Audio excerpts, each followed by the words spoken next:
The Olympia Stadion, home to Bayern Munich from 1972 until 2005. It became a fortress where opponents seldom prospered.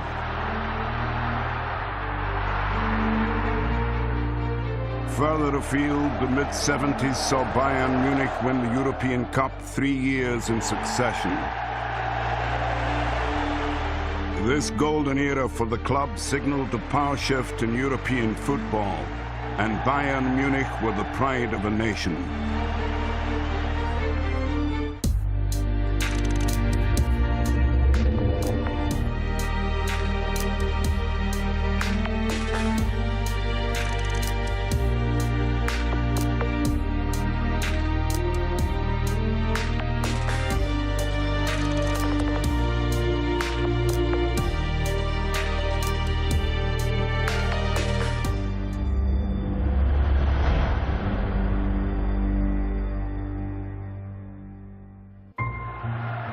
In 1972, the West German national team became European champions for the first time. 2 years later, as hosts, they won the World Cup in Munich, and the foundations for both triumphs were laid at one club, Bayern Munich. Franz Beckenbauer was captain of both club and country. Gerd Müller was a phenomenal provider of goals. Paul Breitner thrillingly turned defense into attack, while at the heart of the defense was Hans-Georg Schwarzenberg. Uli Hoeneß provided pace and power up front, and goalkeeper Sepp Maier was a never-dependable last line of defense. It shouldn't be forgotten that from 1970 to 76, there were, I think, about 8 or 9 players who played all the time. 6 years, the same team. And this was obviously one of our strengths. It was practically an identical team, a well-oiled unit. We all knew what the others would do on the pitch, and that was decisive. Today, Bayern boasts a proud history, one established by those 6 internationals and their teammates who, in a few short years, helped the club emerge from relative obscurity to centre stage. Football thrives on tradition, and Bayern Munich has become so popular and has always had a huge fan base. The foundations were laid at the end of the 60s, beginning of the 70s. Bayern weren't in the Bundesliga when it was born and had to gain promotion from the regional League South. In the 1963-64 season, Bayern missed out on such promotion. Defeat to eventual playoff group winners Borussia Neunkirchen proved decisive. But for many, defeat was a blessing in disguise. We were the best team in that group, but we conspired to defeat ourselves. Thankfully, we didn't get promoted that year, and that gave our younger players like Sepp Maier more time to develop. They all had one more season in the regional league to gain more experience. And then in 1965, we gained promotion to the Bundesliga. The following year, Bayern topped the regional league, but still had to get through a playoff stage. This time the outcome was very different. An 8-0 win away over tennis Borussia Berlin on the final day sealed Bayern's place in the Bundesliga for the first time.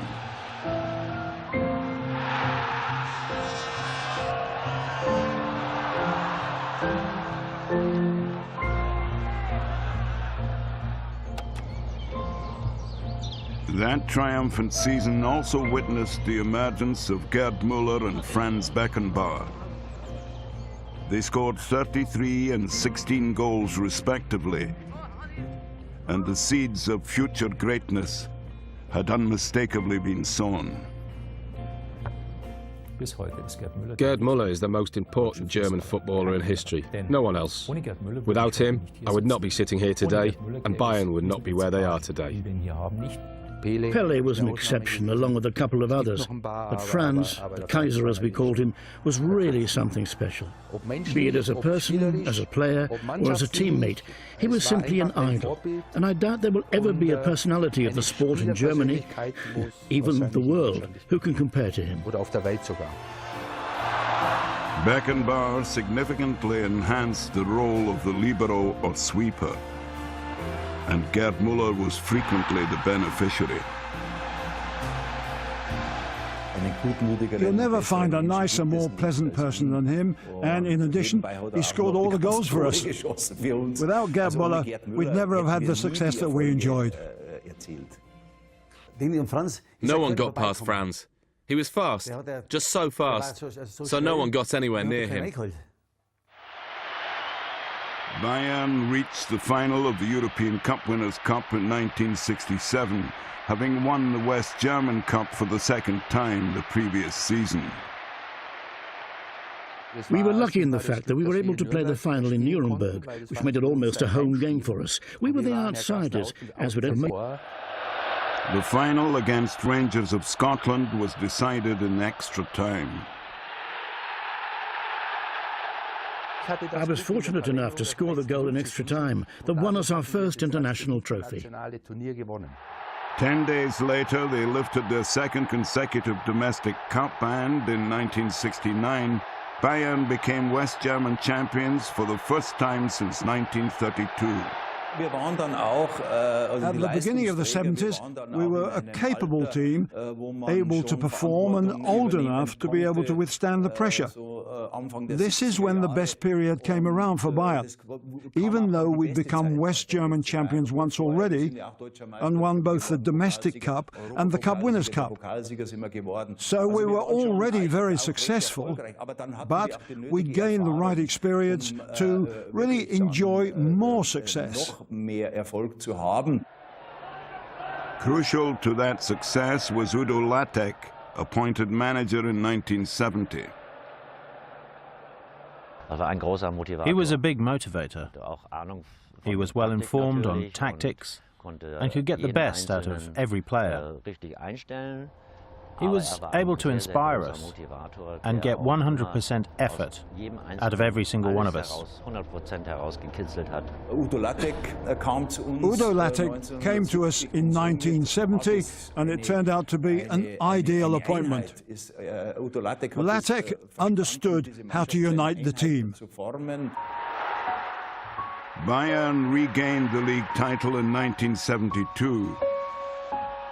A campaign which included this 11-1 thrashing of Borussia Dortmund. They scored 101 goals in 34 games, with Gerd Müller contributing 40, a Bundesliga record. Ever since I was a young boy, I was a goal scorer. In the national team, I had great players around me, and I always knew that when I got the ball, I'd score.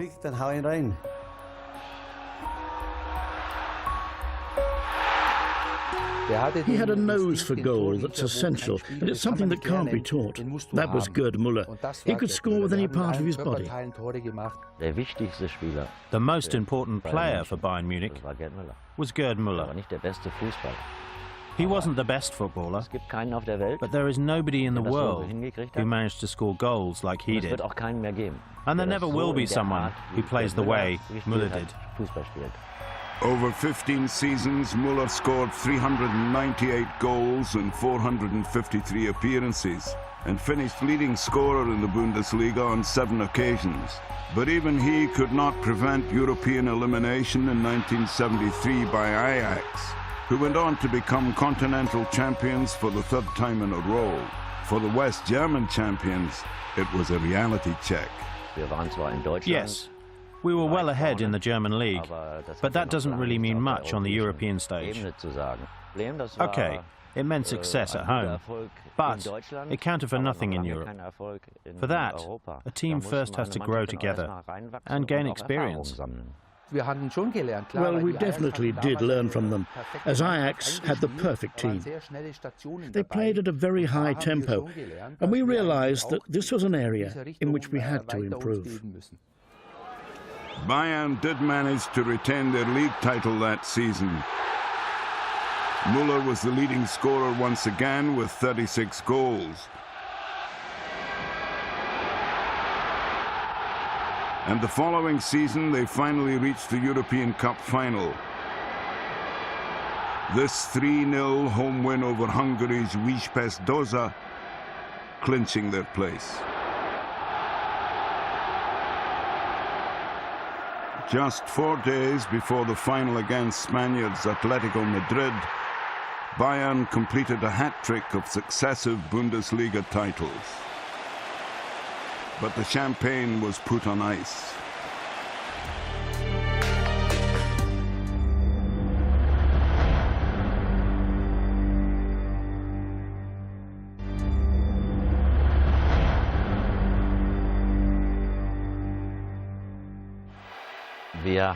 We didn't celebrate at all. Obviously, we immediately began to focus on the final of the European Cup. And we said, okay, we'll celebrate winning the Bundesliga title after the European Cup final.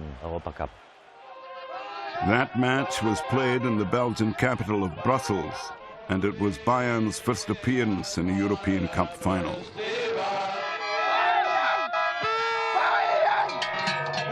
Though German supporters outnumbered their Spanish counterparts, on the pitch, the watchword was caution. Both teams were playing very defensively.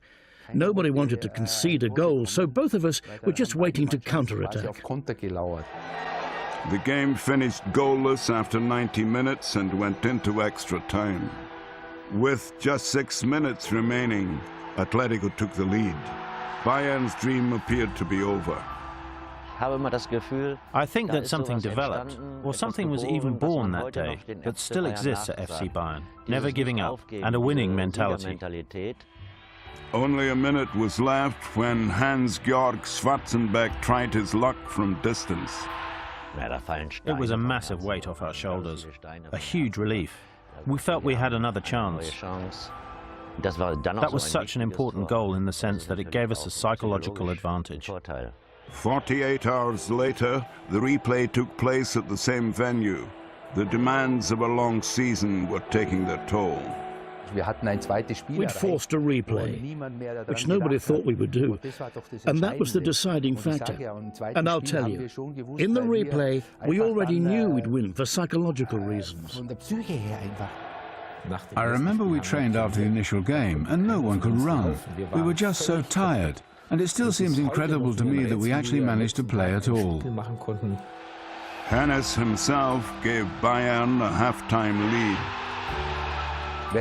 Whoever took the lead had won the game, because their opponents had to push up and leave gaps in defense. Shortly after the interval, Gerd Müller doubled Bayern's advantage. In the replay, I had one of my best games ever for Bayern. I set up the third goal for Gerd Müller, and it was easy.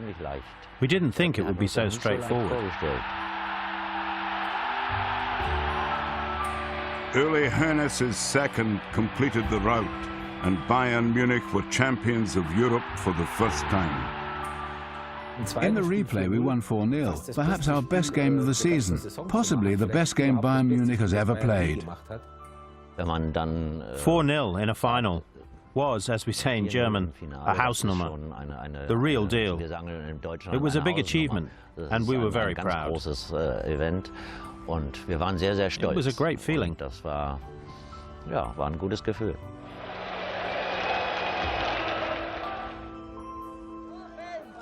Remarkably, the following day, Bayern had to play their final Bundesliga fixture of the season. It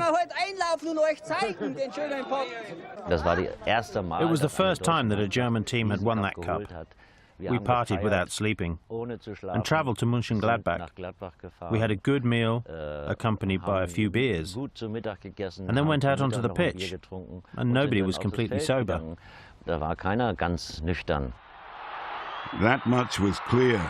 Borussia Mönchengladbach inflicted a 5-0 defeat on the newly crowned European champions.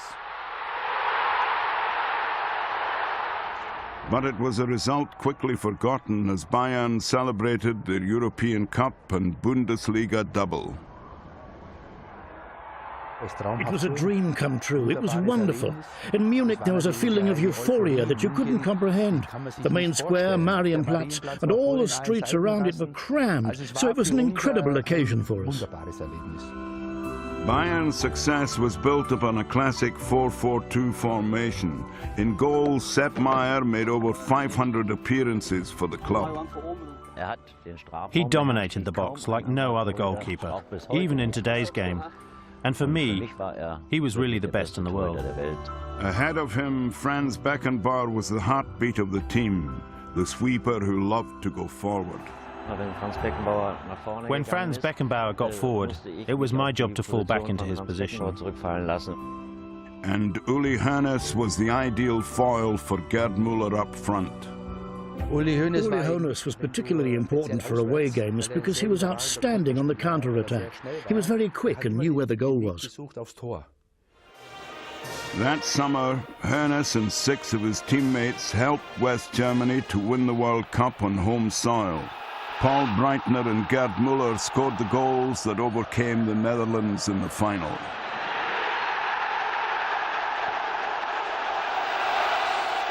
Beckenbauer proudly lifted the trophy, but that success proved detrimental to Bayern. I think, after a season like that, logically, you're not going to be as fit for the next campaign, and maybe not even as motivated as you had been. Their first match, a 6-0 defeat away to Kickers Offenbach, was a sign of things to come.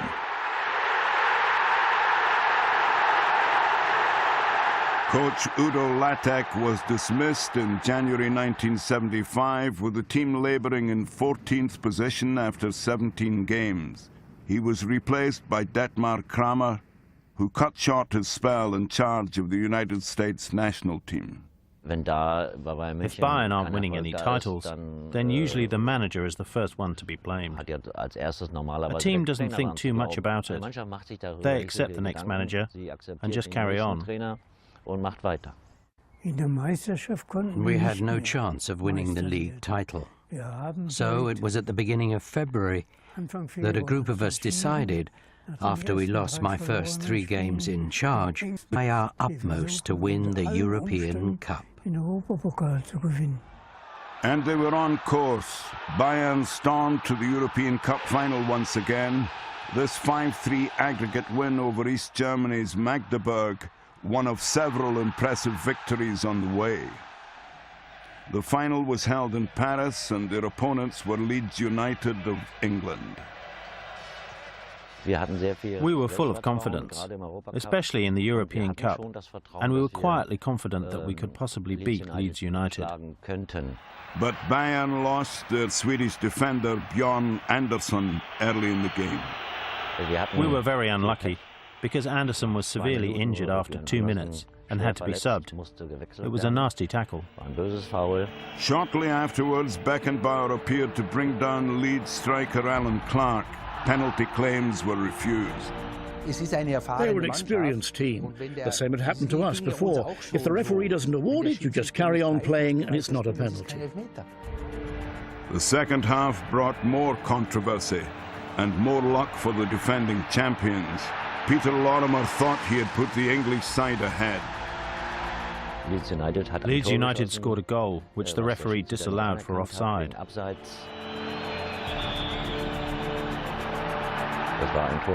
It was a goal. It wasn't offside. But that often happens in football. You can't look back. You can be angry about it. You can be disappointed. But you can't let it affect you forever. If the referee says it's not a goal, then I can't tell him it was. It wasn't a goal, and that's that. Just 6 minutes later, Leeds' sense of injustice was further intensified. It was a really nice pass from Connie Torstensson, and I ran onto it and was quicker than my marker, who'd left his man. I thought, now we have won. If we were leading back in those days, it was rare that we would give away that lead easily. When we got the second goal, it felt bound to happen, and I was expecting it. Gerd Müller's goal made it 2-0, and Bayern Munich retained their title of European champions. At home, we were having trouble defeating an average Bundesliga team, going up that extra gear we needed. But on the international stage, against the likes of Leeds United, we were a lot stronger. To win the European Cup 2 years in a row was a special achievement, and so we were delighted, ecstatic. You can't go out and party for a year and go around saying, I'm now a two-time European champion, or I'm a two-time Bundesliga winner. So there. No. You have to carry on. And I think that is why we were so successful. But the following season began poorly. This 6-0 league defeat away to Eintracht Frankfurt was the kind of form that put them in 10th position after 17 games. There was a lot in the media and the press, and it began to annoy us and get to us, because we ourselves didn't know why it was, and everything was put into question. Have they had too much success? Are they not hungry enough for more? However, Bayern reached the final of the European Cup for the third consecutive season. In Glasgow, they faced Saint-Étienne of France, whom they'd eliminated at the semi-final stage the previous year. They were actually the favourites because in their league they were clear at the top, whereas we were mid-table again. Because we hadn't played so well in the Bundesliga, our motivation was sky high. It was incredible because we knew that, just like Ajax had done before us, we could also win the European Cup for the third time in succession and get to keep the trophy. But Bayern came under pressure in the first half.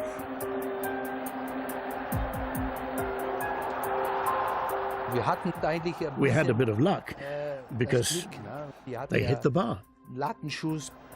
The players told me, "Coach, don't worry. If we get to the final, we will win it." It was a confident team. Gerd Müller was fouled about 25 metres out, and a free kick was awarded. I was responsible for taking free kicks, and I didn't know where to place it. They set up a six-man wall, and I said to France, "There's only one option here. Knock it to me 1 or 2 metres to the side, because they'll charge out of the wall and block it. Otherwise, the defenders will close us down, and then there'll be no way of getting the ball through them." So he laid it across to me, and I banged it in.